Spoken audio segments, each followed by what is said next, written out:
Tá começando, começou. Então vamos lá. Eu leio e você faz a prece? Tá bom. Tá. Então vamos lá. É do livro Caminho Espírita, Psicografia de Francisco Cândido Xavier, autores diversos, por diversos espíritos.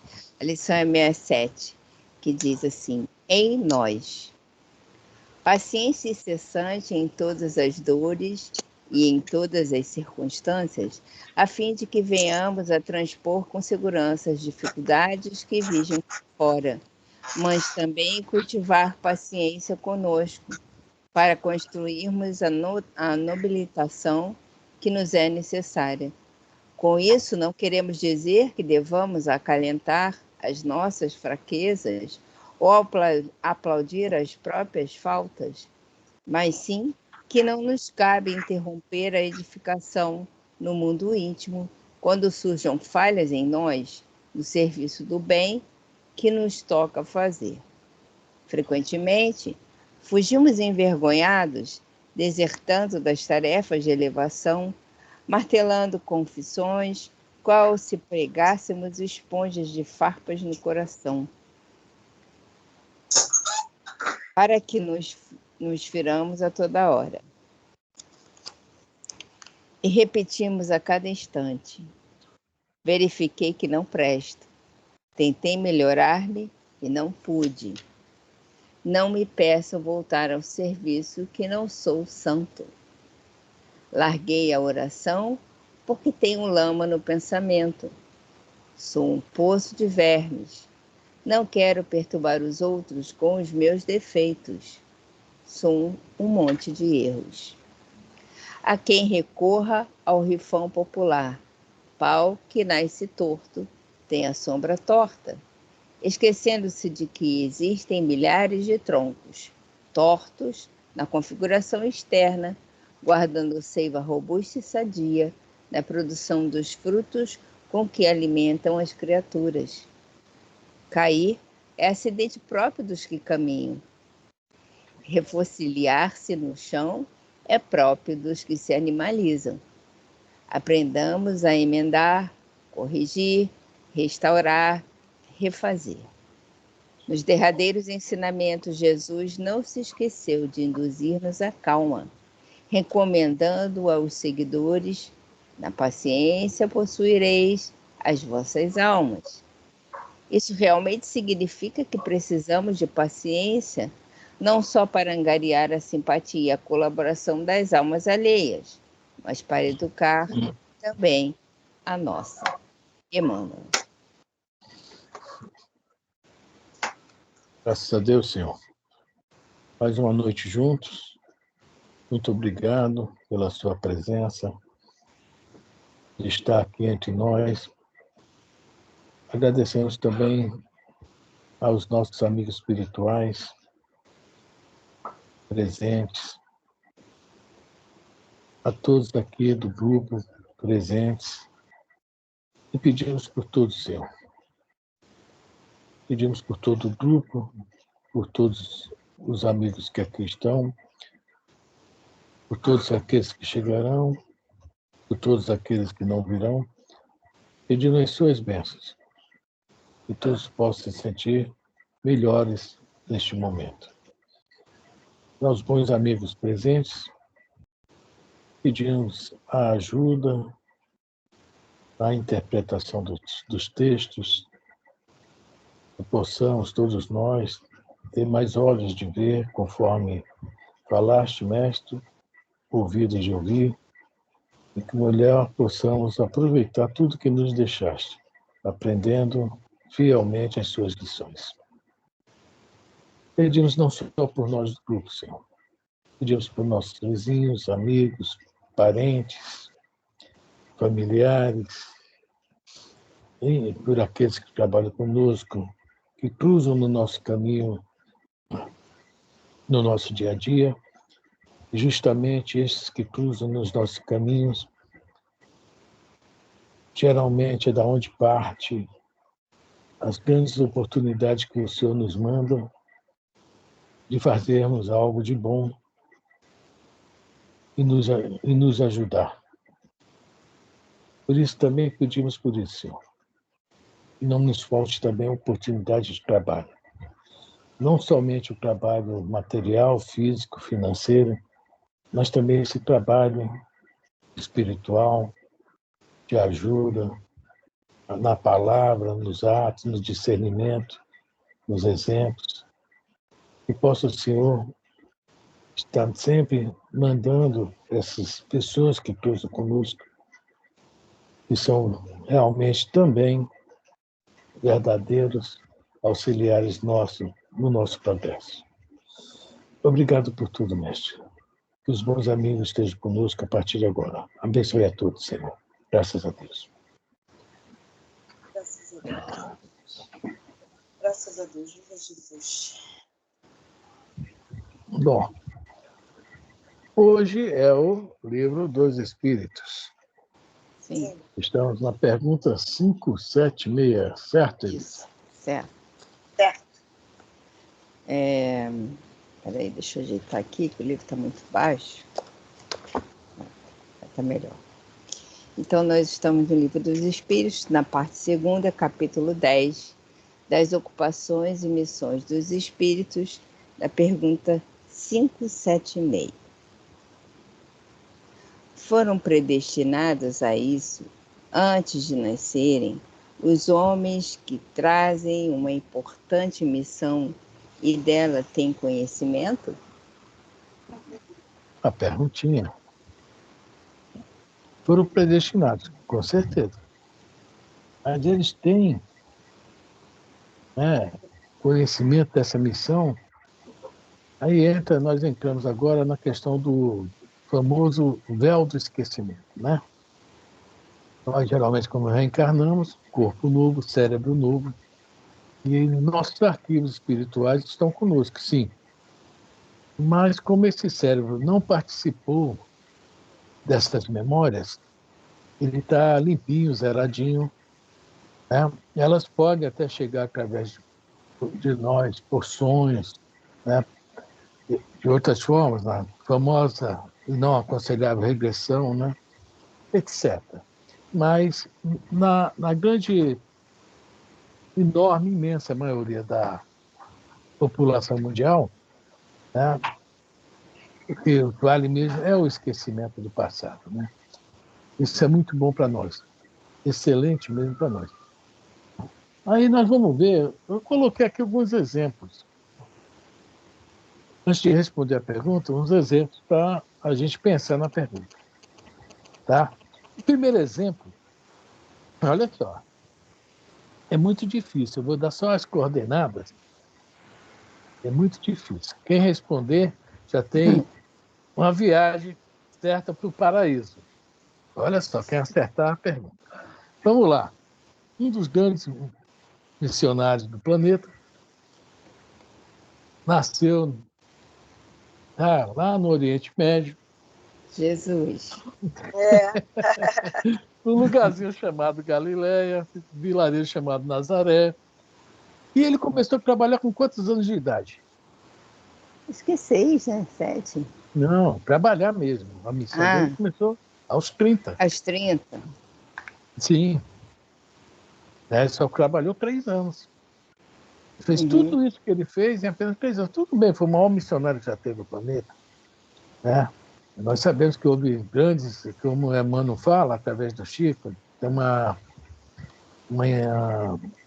reportagem na revista da LBV de 1954. Tem na internet que a gente procura. Tem um monte de coisa muito assim, interessante que o Chico deu essa entrevista para a LBV naquele ano. E uma das informações que está lá, são várias informações, é essa aí. Dos grandes escritores ligados aos ministros de Jesus. Ministros de Jesus. Né? 3 estiveram na Terra. Né? E é o Krishna, o Sócrates e o Buda.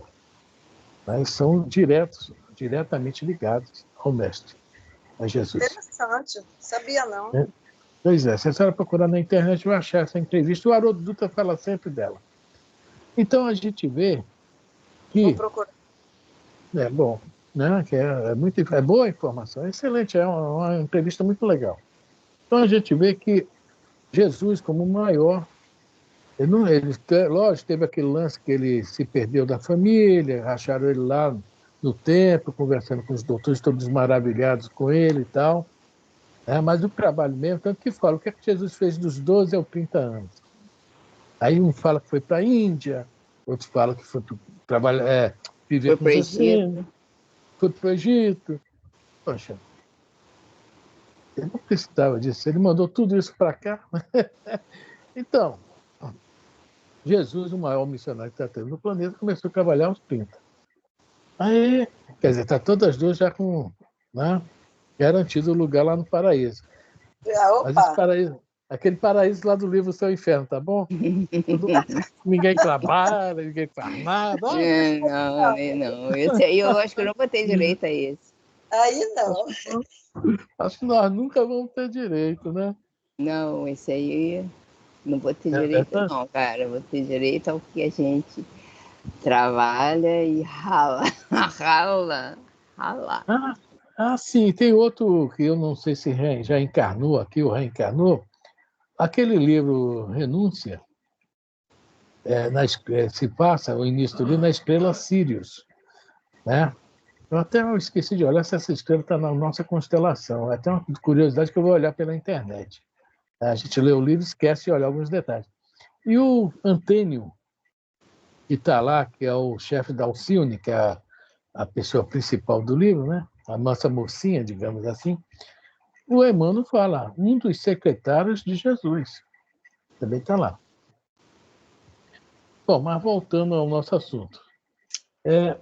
Moisés. Alguém sabe da história de Moisés aí? Como é que foi que aconteceu? Eu Bom, sei aquilo que passa nos filmes, né? Mas é segundo isso eu mesmo. depois ouvi em outro lugar, Moisés era filho realmente da irmã do imperador, sei lá que se chamava, não era imperador, não. Era outro nome, eu acho.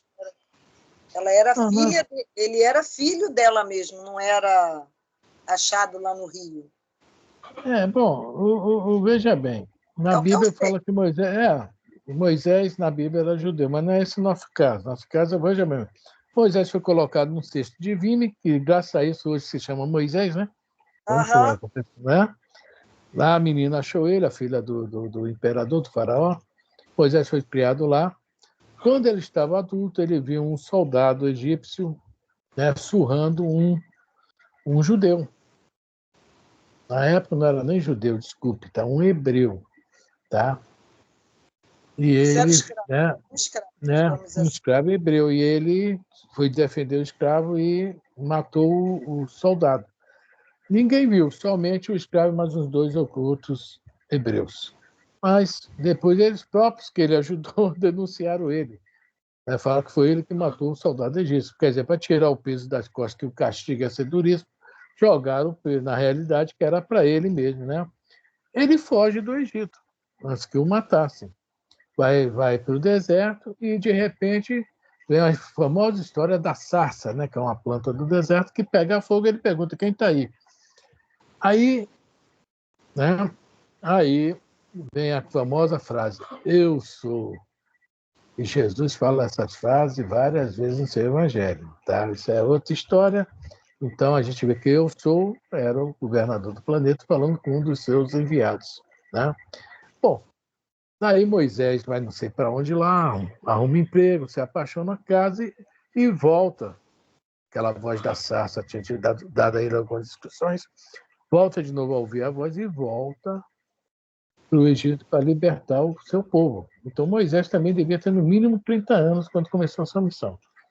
Com certeza. No mínimo Maturidade, né? 30 anos. Uma É. maturidade. Aí já vimos Moisés. Eu estou deixando, para mim, o principal, não é o principal é Jesus, mas dentro do para nosso caso aqui, por último.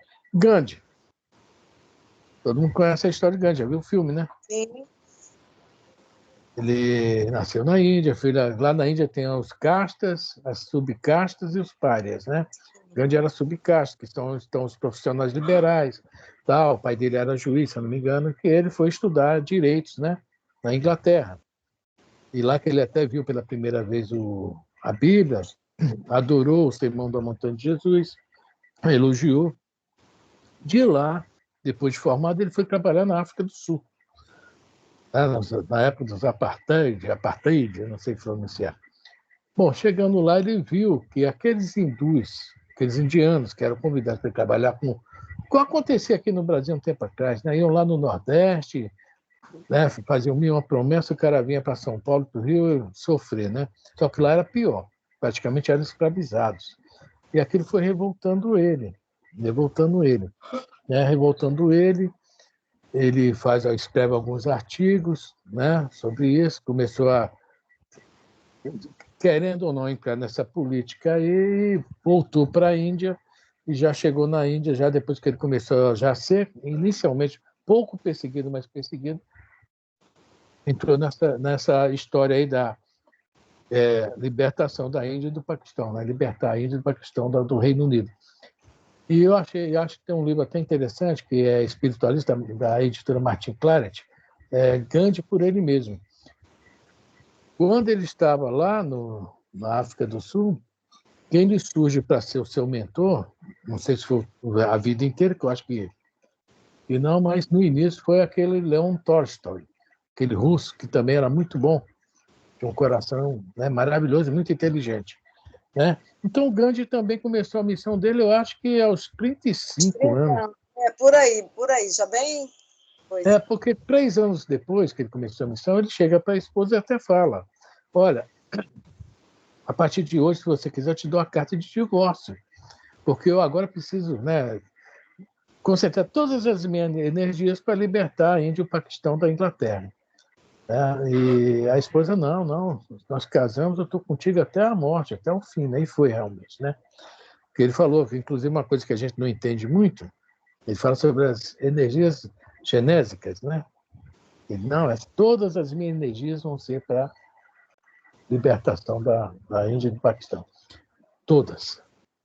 Não podia desviar nada. Quer dizer, começou aos 30 e poucos anos também o Gandhi. Sei que aos 38 ele fez, logo que ele começou um pouquinho depois, ele fez a proposta da mulher.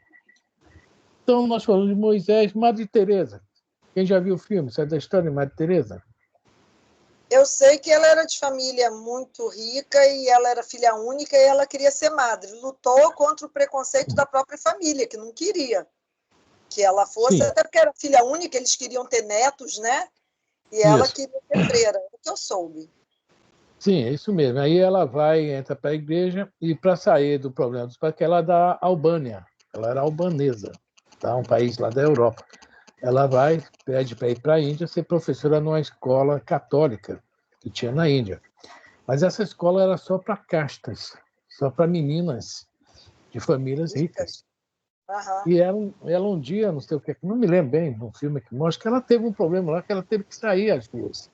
Ela foi naqueles lugares horríveis, né, que tinha na Índia naquela época, não sei se ainda tem hoje, esgoto a céu aberto, aquelas crianças morrendo, aquela pobreza imensa. Ela viu aquilo, ficou chocada. E o mais chocante que ela... Ele está picotando para a senhora também? Hein? Fala, Elisa. Não, estou perguntando se você está picotando para a dona Lourdes também. Está picotando, para mim, dona você está Lourdes? picotando. Um pouquinho. Eu vou tirar a imagem. Ah, não! Tira não, Vamos vou lá. tentar mais um pouquinho. Tira não. Vamos lá, daqui a pouco eu volto, quando melhorar a internet. Bom, aí ela, quando viu aquilo, ela voltou para a escola. O filme retrata isso legal. Quando ela entra na escola, ela está sozinha entrando no pátio, ela abre a porta lá do salão da escola e dá de cara com Jesus crucificado. E quando ela vê Jesus crucificado, ela se emociona, né? Ela vê o papel, né? O que Jesus fez isso, lutou justamente por aqueles que ela viu ali. E ali ela começa, também, veja bem, também depois dos 30 ela começa a missão dela. Agora eu deixei por último, tem outros. A gente podia falar de Francisco de Assis, também, se lembra do filme? Era um playboy e tal, um belo dia também resolveu mudar, por causa dos sonhos que tinha, ouvir a voz, Francisco, conserta a minha igreja, né? E larga tudo, larga o pai muito rico e vai né, para a vida de monastério. Tem o Santo Agostinho, que também era um playboy, filho da Santa Mônica, que é o grande nome do nosso livro dos Espíritos foi Santo Agostinho e São Luís, tá? Os que mais ajudaram, incansáveis. O São Luís fala, Santo Agostinho é incansável, tá? Para que essa doutrina chegasse na nossa mão. Então, nós estamos vendo que todos esses grandes missionários começaram, tá? Mas eu conheço um missionário que começou aos 55 anos, vocês conhecem? Eu acho que eu conheço, acho que eu conheci esse. Quem é? É você. Não. Falta muito para mim começar. Ai, eu ainda estou que nem um pintinho dentro do ovo, ainda estou picando a casca. Tu tá melhor que eu, então, que eu ainda nem consegui virar embrião, ainda sou só gêmea clara. Eu não sei se eu vou conseguir sair, não. Às vezes, quando eu morava na Rússia, eu tinha que ir lá abrir, tá? Eu ficava achando que aquele ovo estava muito tempo bicado, eu tirava e assim o pintinho salvava. Se não é você, quem foi, então? Bom, e você, Elisa? 55 anos, Elisa, começou a sua missão. Já bem. 55. Nós estamos estudando um livro dele hoje, gente. Olha que coincidência. Kardec. Tá? Eu nunca gravo essa idade do Kardec que ele começou. Foi com 55, é? Porque ele eu sempre acho que foi. Morreu com 60. Eu sempre que foi com um pouquinho menos. Né? Não foi um pouquinho menos, não, que ele me levou 10 anos para montar os livros. Ele morreu, acho que com 62. 69. 69? Ah, tá. Ele começou, hoje eu adoro, no livro Obras Póstumas, tem uma página chamada Minha Iniciação no Espiritismo, tá? E ele vem contando, né, que ele houve naquela época, a partir de 1850, no mundo inteiro uma explosão dos espíritos, né? Tem até um livro daquele autor do Sherlock Holmes, o Conan Doyle, que fala sobre isso, né? Sobre essa explosão de espíritos em todos os lugares do mundo. Houve aqui no Brasil, houve na América Latina, Peru, Estados Unidos, tanto que tem aquelas irmãs, né? Fox, né? Os fenômenos de Hydesville, né? E na França, Portugal, etc. E ele era magnetizador, quer dizer, estava mais ou menos a par disso, né? Ouviu falar, mas não levou muita fé. Aí veio um amigo dele, eu acho muito engraçado quando eu leio isso na Obras Póstumas, mas é comentado pelo próprio professor Rivaio, né? E o cara se chama o senhor Carlotti. Parece que o cara era muito empolgado, né? Ele acreditava no cara, confiava no cara, sabia que era um cara do bem, direito, honesto, mas o cara era empolgado demais. E acho que o nosso amigo, o professor Rivaio, né, ficou com o pé atrás por causa da empolgação lá do senhor Carlotti. Isso, passado alguns meses, tinha outro magnetizador, quer dizer, o Carlotti também era magnetizador, tá? Que era amigo dele também, o Fortier. Aí o Fortier, que era mais calmo, mais tranquilo, falou, não, Rivaio, é isso mesmo, cara. O negócio é meio estranho, tem algo estranho nisso aí. Fala o seguinte, hoje à noite vamos na casa de uns amigos meus, da Madame José Rouget, cara, meu francês aí, né? Opa. E do marido dela, e o Kardec foi lá e ele fala, olha, mesmo ela não tem cérebro, não é inteligente, ele começou a ver que havia algo ali diferente. Ele ficou, poxa vida. E ele notou que era uma coisa muito fútil, muito frívola nessas reuniões. E eu que estava fazendo peixe empanado. O pessoal... Depois passa a receita para mim. O pessoal... Não foi eu, não. Nelson que passou aqui com o celular ligado. Esquenta, não. Eu não posso impedir ele de circular na casa dele, né? De jeito nenhum. Então, o professor Rivaio achou que interessante, ele conta toda a história no Obras Póstumas. E ele fica sabendo que lá onde o seu Carlote estava, que ele não foi, tinha também uma reunião muito boa, que era com as duas irmãs, as irmãs Baldin, né? Carolina e Júlia Baldin. E ele passou a ir lá também. Só que ele passou a agir de uma forma diferente. Enquanto o pessoal queria saber se vai chover hoje, devo usar verde ou azul amanhã, né? As meninas, fulano gosta de mim, aqueles lances, né? Ele começou a fazer perguntas sérias sobre vários assuntos. E a reunião passou a ter um caráter diferente. E ele até fala, quando eu não ia, o pessoal não sabia o que fazer. Porque ele elaborava em casa as perguntas, levava aos espíritos, e os espíritos iam respondendo. Aí ele fala, está aqui escrito no livro, muito interessante que ele fala. Ali, eu não marquei não, devia ter marcado o que ele fala. Deixa para lá. Deixa eu ver se eu acho. Olha só o que ele fala aqui. Compreendi, antes de tudo, a gravidade da exploração que eu ia empreender, porque ele passou, vou explorar isso aí. Ele, desde os 15, 16 anos, toda vez que ele via algo diferente, ele explorava, pesquisava, virava ao avesso, perguntava mesmo. Era um método. Era um curioso, mas era um curioso inteligente. Nossa Senhora, né? Então, olha lá, a gravidade da exploração que ele percebeu. Percebi naqueles fenômenos a chave do problema tão obscuro e tão controvertido do passado e do futuro da humanidade. A solução que eu procurava em toda a minha vida. Era, em suma, toda uma revolução nas ideias e nas crenças. Fazia-se mister, portanto, andar com a maior circunspecção e não leviamente. Ser positivista e não idealista, para não me deixar iludir. Ou seja, o que todo mundo não viu, geralmente assim, o gênio vê. O artista vê. Eu acho interessante, o escultor olha para uma pedra, né? Aqui vai dar um lindo não sei o quê. Não é isso? O artista olha para um quadro em branco, né? E vou pintar, né? e executa. Quer dizer, essas coisas que o ser normal, né, Elisa? O normal não vê. O normal. O normal não vê. Os outros se vê. Então, o nosso amigo Kardec começou aos 55, tá? Em 1857, 2 anos depois, lança o livro 1855. Ele começa assim, voltando ao assunto da família Baldin.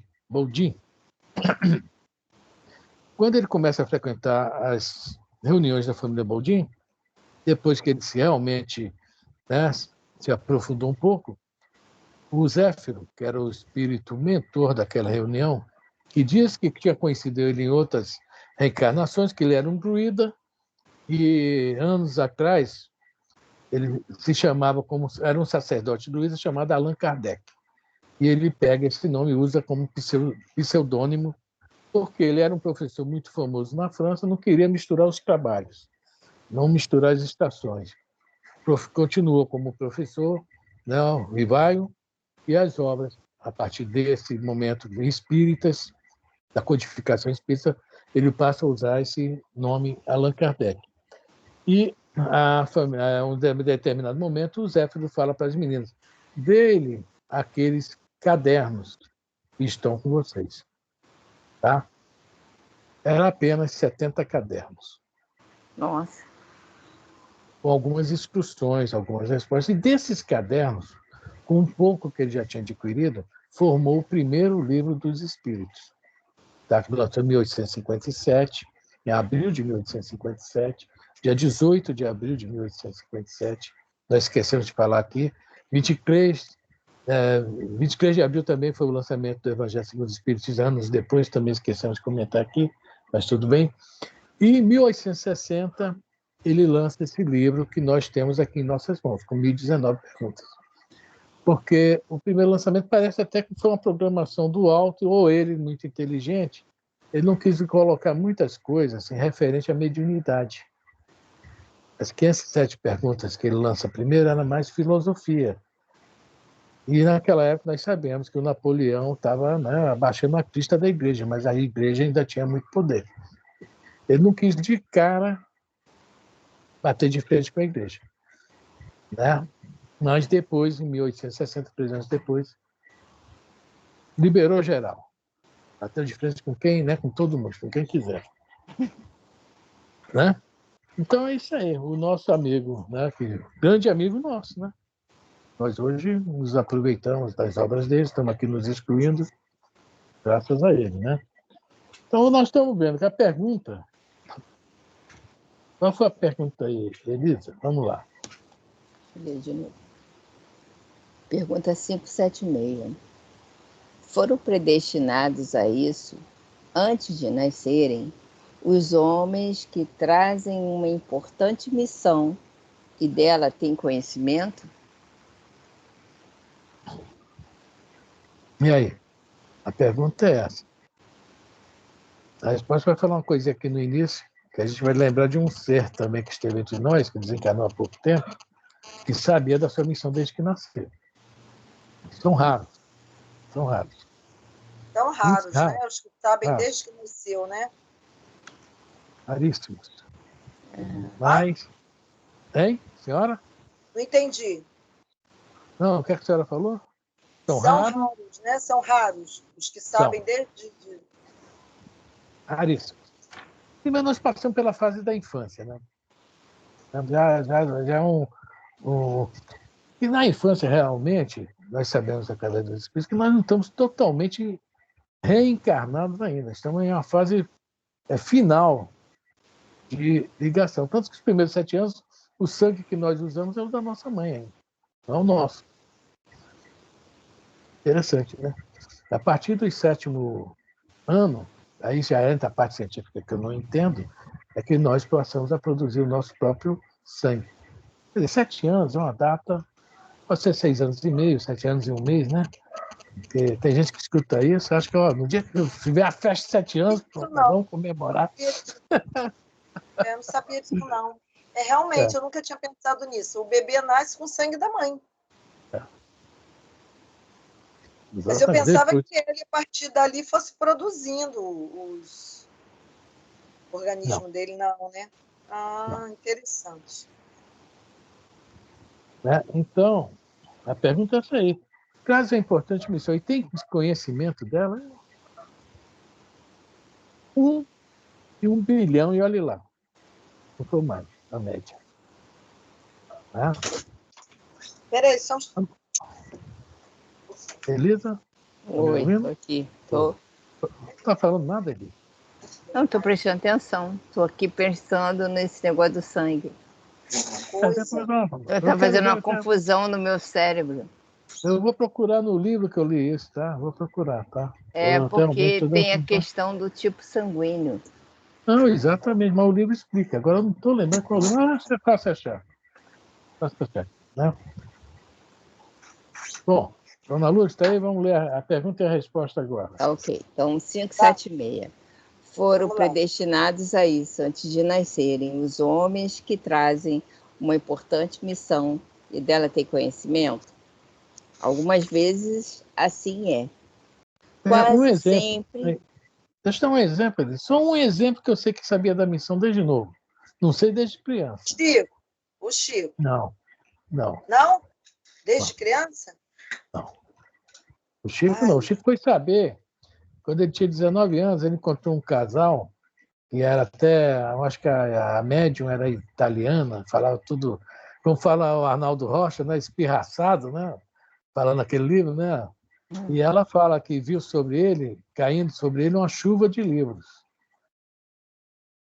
Aí depois ele encontra com o Emmanuel, e o Emmanuel convida ele para o trabalho, né? Disciplina, disciplina, disciplina, e é esse o trabalho.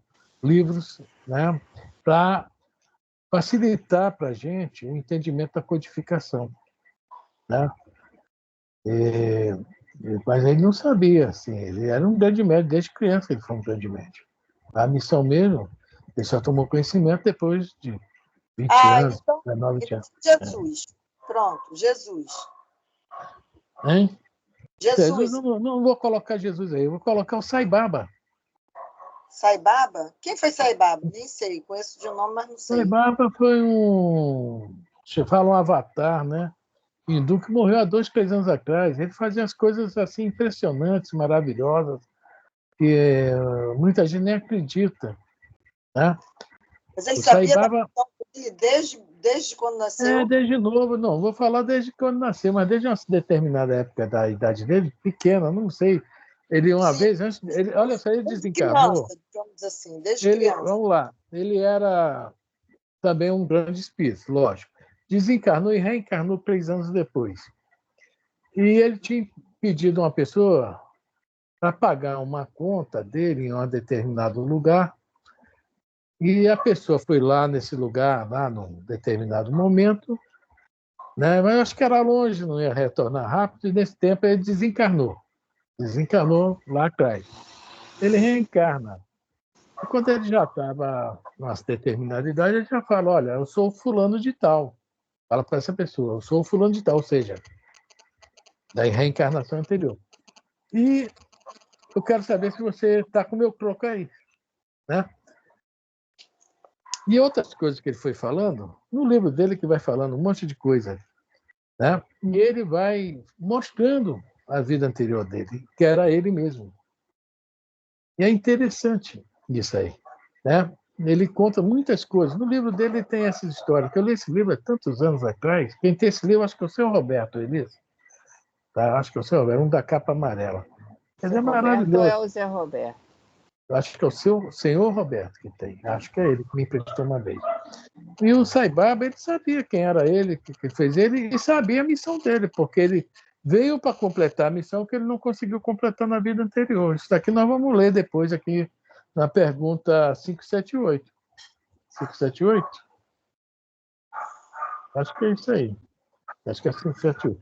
Então, eu acho que foi o único caso que eu ouvi falando, tirando Jesus, que Jesus ninguém fala nada sobre isso. Na verdade é essa, né? Mas eu acho que é o Sai Baba que eu ouvi falar, que sabia quem ele era, o que ele estava aqui para fazer. Agora, ele fazia materializações, dona Lourdes. Ele materializava um tal de kibutz, que era uma cinza. Ele fazia assim com a mão, assim no alto, e abria a mão, já tinha aquela cinza na mão.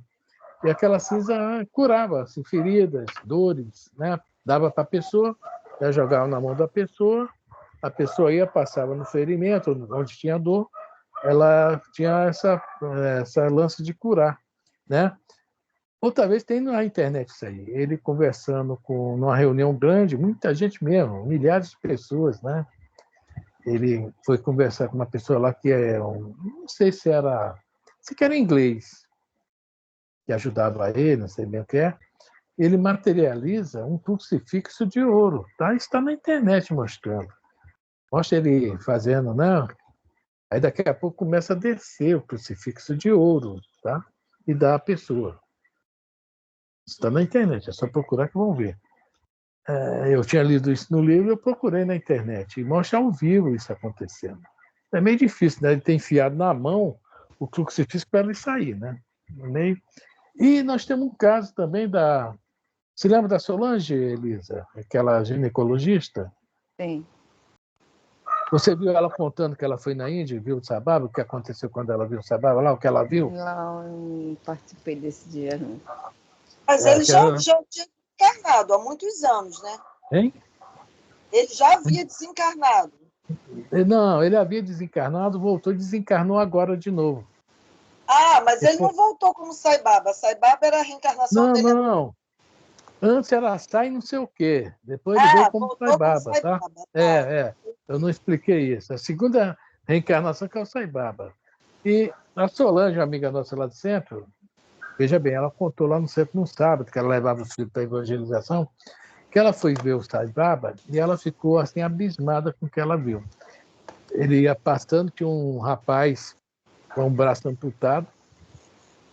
Ele olhou para o rapaz, ele parou, olhou para trás, olhou para o rapaz, pensou, voltou e passou a mão assim várias vezes e materializou de novo o braço do rapaz. Aí a gente vai achar isso é impossível. Poxa vida, se ele conhece, né? Nos elementos todos estão aí no ar, no espaço, por aí tudo, né? Se ele sabe como uni-los, né? Agora não me explique. Isso a Solange viu e falou para a gente lá. Era uma ilusão de óptica. Então, o Sai Baba era um espírito também muito evoluído, que esteve aqui. Agora, a missão dele não era essa, não, tá?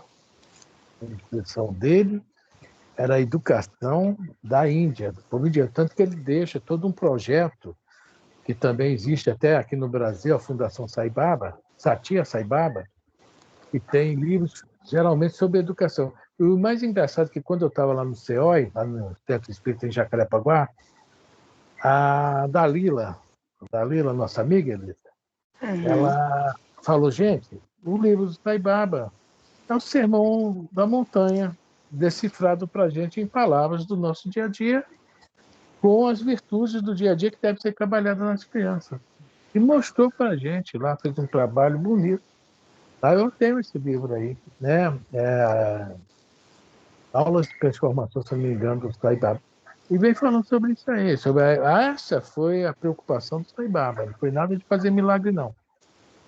A preocupação dele foi essa aí. Foi a educação que ele fazendo os milagres, assim como Jesus fazendo os milagres, né? Deixou os ensinamentos, né? Bom, vamos lá? Vamos. Posso continuar da onde parei ou tenho que ler tudo de novo? Não, continua onde parei. Quase sempre, porém, o ignoram. Baixando a terra, colimam um vago objetivo. Depois do nascimento e de acordo com as circunstâncias, é que suas missões se lhes desenham à vista. Deus os impele para a senda onde devam executar-lhe os desígnios. Vamos a Kardec agora. Quando ele fala aqui, colimam um vago objetivo. Kardec estava lá trabalhando, estudando, né? Era um professor, era um educador, professor Livros, né? O professor Ribaio. Muito bem, aos 55 anos ele foi chamado para a missão. E quando ele chegou lá, o que nós falamos ainda há pouco, né? O gênio vê tudo onde ninguém vê nada. Né? Ele falou aqui no livro para a gente, né? Eu ali vi todas as ideias, né? Ia reformular tudo, as ideias e crenças, tudo, ia mudar tudo, o que ele estava vendo ali. E aquele negócio de mesas girantes já tinha vários anos que funcionava, ninguém tinha visto nada. Quer dizer, a missão dele começa ali, mas ele já tinha como fala, esse vago objetivo. Por quê? Era tudo, ele fala ali também no obra, era tudo que eu procurei, era tudo que eu procurei por toda a minha vida. Ninguém viu isso. Então, bom, tem mais alguma coisa para falar, Elisa, dessa pergunta, dona Lúcia, a resposta? Não, tenho não. Acho que eu falei até demais, né? Tá ótimo. Não, então vamos para 577. Então, pergunta 577. Quando um homem faz alguma coisa útil, fala sempre em virtude da missão em que foi anteriormente investido e a que vem predestinado, ou pode suceder que haja recebido missão não prevista? O que é que vocês acham dessa pergunta? O Nelson Rodrigues, o óbvio e o ululante. O homem vem, vamos começar pelo lado negativo das coisas. O homem vem para fazer o bem. Toda reencarnação é para a gente se melhorar. E nem sempre a gente consegue. E muitas vezes a gente se enrola mais. Verdade. Essa é a resposta. Para o lado negativo. Né? Então a gente não veio predestinado a fazer o mal. Tá? A gente não veio. Até há uma pergunta aqui no Livro dos Espíritos que fala essa questão de. Cadê aqui? Deixa eu ver na minha cola aqui. Não, poxa vida, eu não estou achando minhas colas. Minhas colas estão sumindo, Elisa. É 861, se eu não me engano. Quem está indo aí pegar suas colas? Não sou eu, que eu Não moro sei, não, longe. tá anotada de lápis, aí some, eu não consigo ler direito. É engraçado, Elisa, eu fiz o exame para o óculos novo, que eu já posso até fazer. Continua o mesmo grau, tudo, tá? Para perto, para longe. Pode ser que essa cola eu tenha aqui no livro que eu estudava. Deixa eu ver. Tá lá, pergunta... 861. Ah, tu já achou? É. Então posso parar ali. É porque eu estudava no outro livro, aí de repente a cola está no outro livro. É. Pergunta 861, deixa eu marcar só para não...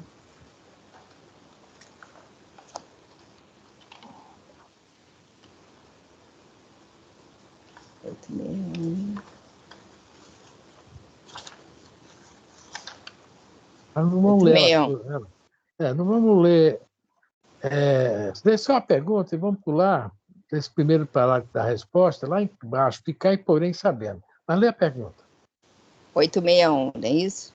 É.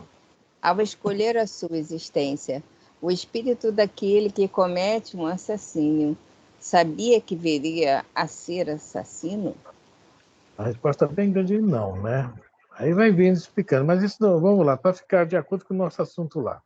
Na terceira, quarta linha, lá de baixo para cima desse primeiro parágrafo, ficar e porém.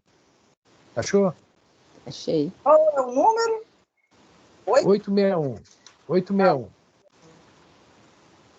861. Tá, pode ir. Então. Lá embaixo, né? Isso. Ficai, porém, sabendo que ninguém há predestinado ao crime e que todo crime, como qualquer outro ato, resulta sempre da vontade do livre-arbítrio. Aquele negócio de arrastamento, sim, né? Isso, é 645, né? Isso, arrastamento, sim, mas a gente pode resistir. Irresistível, não. Não existe irresistível, né? Mas é quase. Não, resistir é com a gente, não é com o arrastamento. Então, olha só o que está falando aqui. Ninguém reencarna predestinado a fazer o mal, né? A fazer o crime ou qualquer outro ato, ou seja, a fazer o mal. Ninguém nasce assim. Mas faz o mal, infelizmente, se enrola. Então vamos voltar lá para a pergunta. Muito bem. Né? Esse fazer. Peraí, só um instantinho. Esse fazer o mal aí está relacionado com as tendências pregressas daquele ser. Sim, sim. Não, ele aqui na pergunta fala que ele reencarna em um ambiente que poderia vir a matar uma pessoa, a praticar o crime. Mas tudo depende dele. E o livre-arbítrio é aquela questão do irresistível, é que vai determinar. A tendência está ali. Né? É a mesma coisa da pessoa que teve vícios, assim, digamos, bebida. Né? Consegue vir numa encarnação, numa família que ninguém bebe, os amigos ninguém bebe e tal, mas um dia lá no trabalho, vai para uma festinha, né? Como diz uma coisa, tinha uma loura Beelzebub sorrindo para ele, um copinho na mão. Querido, quero muito te conhecer. Aí Vamos beber. Aí não quer passar vergonha, né? Aí aceita o copo. Olha só, quero muito te conhecer. Vamos beber para a gente conversar mais, né? Pronto, volta a bebida. Ele podia falar, não, prefiro beber uma água, vamos conversar. Mas, entendeu? E depois que bebe, que sente o prazer da bebida de novo, que já tinha aparentemente esquecido, porque o vício, esse vício aí químico, digamos assim, né? Ele fica impregnado no perispírito. Fica impregnado no perispírito. Então, precisa mesmo... Aí o vício volta. Volta, tá lá. As tendências, tá? Há uma força ali ainda, que com o tempo vai, logicamente, um esforço, talvez duas, três reencarnações, vai ficar liberado disso. É terrível. Eu conheci um ex-alcoólatra e ele falava, Fran, não é brincadeira não, tem mais de 20 anos que eu não bebo, eu não posso passar na porta do botequim, eu evito. Você vê, mais de 20 anos, né? E a Mas ele está vontade conseguindo. volta, né? Volta. Ele consegue, está conseguindo, né? Graças a Deus. Bom, falando da coisa negativa, né? O nosso livre-arbítrio muda tudo. Então, vamos falar de acordo com a pergunta aqui, que é uma coisa positiva. Eu reencarnei com algumas missões, alguns problemas para resolver, alguns deveres, etc, etc. Só que eu começo a gostar do negócio. Eu não tenho um tal do livre-arbítrio. Vou falar que nem o bombeiro do Zé Roberto. Posso fazer melhor. Você lembra dessa história, Elisa? Eu posso fazer melhor? Eu não lembro. Não A história é lembro. do Divaldo, que a mulher foi pedir um negócio lá para o chefe dos bombeiros e ele fala, não vou fazer isso. Eu posso fazer melhor. E fez mesmo. É muito bonita a história. E, assim, digamos, a pessoa começa a se preocupar. Não era assim, não estava escrito lá em cima, você vai ajudar muito um asilo, um orfanato, você vai ajudar as pessoas e tal, mas ele começa a gostar disso. Nós não estamos aqui para evoluir, para progredir, nós não estamos aprendendo todo dia, e começa a notar que isso é bom, faz bem. Então, não está mudando também o seu projeto, assim, mudando não, está dentro do processo reencarnatório, mas não está auxiliando a tal da linha do 10, né? Não está começando a se colocar até nela. O que acontece? Ele não tem uma missão pré-determinada lá no plano espiritual, ele não veio com ela. Mas os espíritos começam a estudar esse indivíduo e, olha, nós podemos aproveitá-lo. Vamos aproveitá-lo para, né? Vamos botar aí, inspirá-lo a procurar criar a situação, digamos assim. É que nem a bala perdida, tá? Que não é perdida, é criada a situação. Cria a situação, quer dizer, cria a missão, no caso, pode ser pequenininha, enorme, grandiosa, mínima. Aí aquele indivíduo que está com boa vontade, afim, vai lá e realiza. Essa é a pergunta de Kardec aqui, né? Não foi predestinado, mas ele se colocou. Aqui a gente sempre fala do negócio dos eleitos, né? Na Bíblia fala sobre a palavra eleito, a gente pensa que é assim, é você, você e você. Não é assim. Aqueles que se colocam em condições de serem os eleitos, de serem aproveitados para determinadas missões. Então, essa é a pergunta de Kardec. Né? Como, né? A pessoa está trabalhando para isso. Assim, uma questão de mesmo, tá? Compreendendo a questão da evolução. Porque o que acontece? No início, a pessoa às vezes não faz nem com aquele prazer enorme, mas aí se lembra daquela questão do Evangelho, segundo o Espiritismo, obediência e resignação? Estão lembrados? A obediência com a razão, a resignação com o coração. Então, eu sei que se eu fizer determinadas coisas, vai me fazer bem. Principalmente quem está estudando, né? Espiritualismo e espiritismo. E as próprias outras religiões, catolicismo, também fala isso. Faça o bem, faça a caridade, etc. Às vezes a pessoa não vai nem com aquele super prazer, mas sabe que é uma boa fazer aquilo. É muito legal. Poxa, eu vou ajudar umas pessoas. Eu gosto. Lauro Mendonça, todo dia eu saio de casa, né, coloco as moedas no bolso. Quando vinha aquele garotinho lhe pedir, aquele, né, morador de rua, dê, para que você ouça todo dia. 3, Deus lhe pague. 5, vai com Deus. Né? O Lauro Mendonça falava muito isso para a gente, né? Entenderam? É mais ou menos isso aí. Deu para entender a pergunta, gente? Deu. Vocês viram o negócio que eu botei do Raul Teixeira no grupo? Espiritismo é para quem aguenta. Foi quando você botou isso? Botei hoje. Depois vocês dão uma olhada. Eu não vi. Hoje eu não vi, não. Eu não vi porque hoje eu passei o dia quase todo sem olhar o celular. Eu também. Pois é. São só 7 minutos. Quando vocês puderem, Não tem nada a ver com a pergunta aqui, não, mas tem muito a ver com ser espírita. Ou seja, obediência e resignação. Já que a gente não vai pelo coração, que é resignação, vamos pela obediência, gente. Ele vai falar lá essa questão de ser espírita.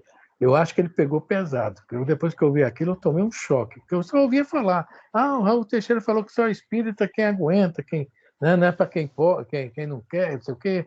Hoje eu vi um pedaço da palestra que ele deu lá em São Paulo, falando sobre isso. É muito legal. É bom a gente, né, depois, quando puderem, dar uma olhadinha.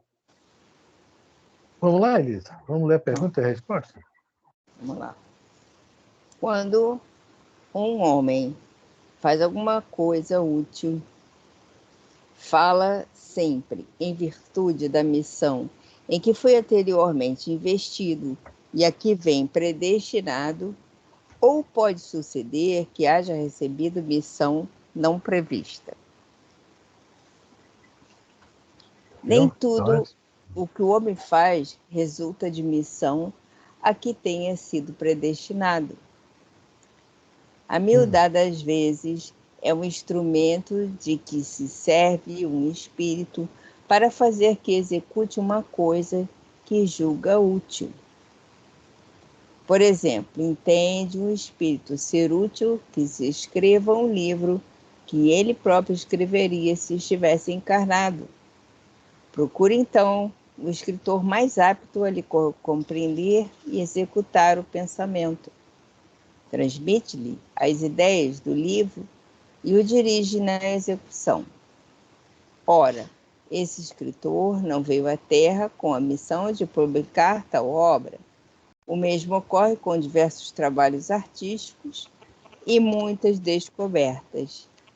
Devemos acrescentar que durante o sono corporal, o espírito encarnado se comunica diretamente com o espírito errante, entendendo-se os dois acerca da execução.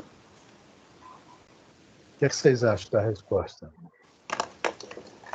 Mais ou menos isso. É isso aí, né? Foi falado. E o interessante, por exemplo, no caso de escritor, não sei se vocês já conversaram com algum escritor. Tem uma senhora, não sei nem se ela ainda está encarnada, que eu conheci, ela já estava com uma determinada ideia. E ela escreveu mais de 30 livros para evangelização infantil. Cléo de Albuquerque. Cléo de Albuquerque. Se vocês abrirem aí na internet também, vão ver vários livros. Eram livros bem simples, mas o conteúdo bem simples, não muito conteúdo. Um simples desenho, umas simples palavras, tá? E ela mesma falava, olha, todos os meus livros, eu durante o dia nem me ligo nem nada. E geralmente, quando eu vou escrever algum livro, eu acordo à noite, eu já sei que a inspiração vai chegar naquele momento. Ela contou isso uma vez para nós, lá em Campo Grande, no encontro que nós fomos lá. Ela e a Margarete, aquele encontro de evangelização. E ela é tira e queda. Eu já sei que algum espírito benfeitor vem, passa para mim a ideia, e ela tinha um rapaz que conseguia, que também devia ser um negócio mediúnico, mais ou menos mediúnico, né? Captar que ela tinha escrito, e às vezes era com animalzinho que ele colocava, né? Às vezes criava os personagens e desenhava, o rapaz era desenhista. Tá? Os livros dela são livros de 3 folhas, 4 folhas, tá? Todos eles ilustrados. Então, ela veio com essa missão. Mas quantos que não veio ou fazem isso, né, sem ser missionários, mas escrevem livros aí para né, obras de arte, tudo, músicas. Nós falamos do Fernando Brant naquele dia, né? Na semana passada, aquela música Encontros e Desencontros, né? Mas será que ela é bem claro isso aí, né? É, espiritismo o quê? É aquela estação de trem. É verdade. E a gente escutando a música, a gente não consegue pensar em outra coisa. Não tem como. É impossível, né? É isso aí. Eu adoro o Milton Nascimento, né? O meu lado mineiro, né? Que é total. Não, também gosto do Milton Nascimento. Acho que é a minha raiz mineira, vamos dizer assim. É. Eu gosto muito das músicas dele. Tem umas músicas, tem uma chamada Morro Velho. Eu adoro essa música. Mas toca em mim muito profundo. Toca em mim, não sei. Será que eu fui aquele, né, lá o filho de escravo, né, que era filho de negro, do branco e da negra, né, que fala na música, né, que tocava o violão em vez de trabalhar na enxada, mas depois teve que trabalhar, quando o seu Zé foi embora, ele, né? Eu não sei o que é naquela música, mas toca muita gente, né? Eu adoro aquela música. É o Brasil colonial, né? E como nós estivemos lá também, né? Dona Lúcia foi uma senhora lá, né? Fazendeira, Dona Lúcia, cheia de escravos, né, Dona Lúcia? Sei não. Estou brincando, tá? O espírita tem essa mania, né? O espírita tem essa mania. Então, quem sabe, né? Quem sabe, não é? Eu tô mais para escrava do que para senhora de escravo. É igual Mas, olha, aquela... eu vou dizer uma coisa para vocês. Eu já sonhei, eu já tive um sonho. Uma vez eu tive um sonho de como se fosse 3 etapas da minha vida. Uma eu estava na senzala, a outra eu apareço como uma sinhazinha, sinhazinha maneira de dizer, porque era branca, então era sinhá, né? Digamos assim, branca, não rica, mas não era rica, não.